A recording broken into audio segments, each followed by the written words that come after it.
Nós vimos o perigo e a oportunidade dos talentos que recebemos. Seja a unidade monetária ou a capacidade dada por Deus, todos nós somos tentados a abusar de nossos talentos de duas maneiras: ou ostentação ou ocultação. Ou nós exibimos os nossos talentos nos autopromovendo, ou nós enterramos os nossos talentos e os mantemos afastados do mundo. Só que nenhuma das duas opções é a intenção de Cristo. Ele quer que nós sejamos servos, usando os nossos talentos para a bênção dos outros. Só que como nós seremos motivados a sair de nossas respostas naturais, que são sempre movidas pelo orgulho ou pelo medo? E a resposta está em Mateus 25, 14 a 30. É obter uma visão verdadeira vinda do nosso mestre. Vamos recapitular a história aqui rapidamente. Um servo recebe 5 talentos e faz mais 5. Outro recebe 2 talentos e faz mais 2. E o último servo, que recebe 1 talento, ele vai lá, cava na terra e esconde o dinheiro do seu senhor. Agora, qual é a razão desse homem ser tão pão duro com as suas funções, com as suas responsabilidades? O texto diz que, chegando por fim, aquele que tinha recebido 1 talento, ele disse: sabendo que o Senhor é um homem severo, que colhe onde não plantou e ajunta onde não espalha, fiquei com medo e escondi o seu talento na terra. Aqui está aquilo que é seu. Mateus 25, 24 e 25. Esse é um contraste muito grande com a maneira como o Senhor é retratado nas suas relações com os bons servos. O Senhor diz para os outros 2 servos: muito bem, servo bom e fiel. Você foi fiel no pouco, eu vou te colocar sobre o muito. Venha participar da alegria do seu Senhor. Verso 21, por exemplo. A quantidade de lucro que aqueles 2 servos geram para o seu Senhor não é o foco, não é a parte importante.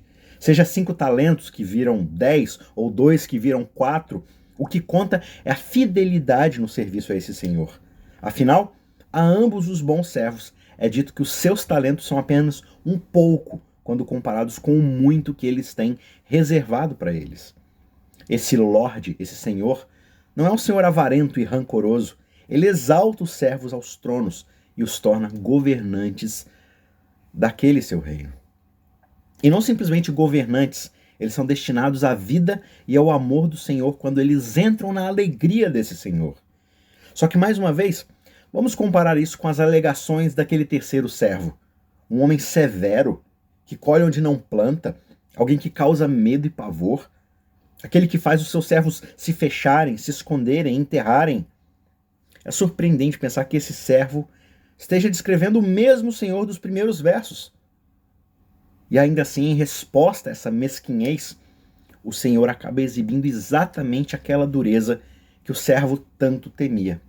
Mateus 25, 26 a 30 diz: portanto, tirem dele o talento e deem ao que tem 10, porque a todo o que tem, mais será dado, e será em abundância.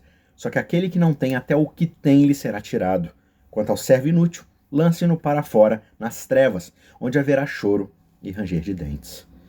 O julgamento é apresentado repetidamente na Bíblia como uma entrega aos nossos desejos mais loucos. Todos recebem aquele Senhor em quem confiam, para sempre. E aqui novamente nós vemos que o servo malvado recebe exatamente o tipo de Senhor que ele procurava. Imaginar o Senhor do céu como um mestre de obras carrasco vai criar um certo tipo de serviço rancoroso em nós, que por sua vez vai resultar em um certo tipo de julgamento. Por outro lado, confiar em um Senhor generoso para ser aquele que cria servos para serem reis, isso produz uma entrega de coração aberto. E tudo isso se volta para a forma como vemos o Senhor. E como nós devemos vê-lo, então? No próximo capítulo, ele rasga o pão entre os seus discípulos e diz: esse é o meu corpo. Ele então derrama vinho, distribui e diz: esse é o meu sangue. Esse Senhor dá seu próprio eu ao mundo de forma apaixonada, generosa. E quando nós olhamos para essa postura, como é que nós podemos não ficar emocionados com o convite onde ele nos diz: entre na alegria do nosso Senhor? É esse tipo de visão sobre o Senhor, dessa generosidade, dessa graça. É essa perspectiva que nos transforma em servos bons e fiéis.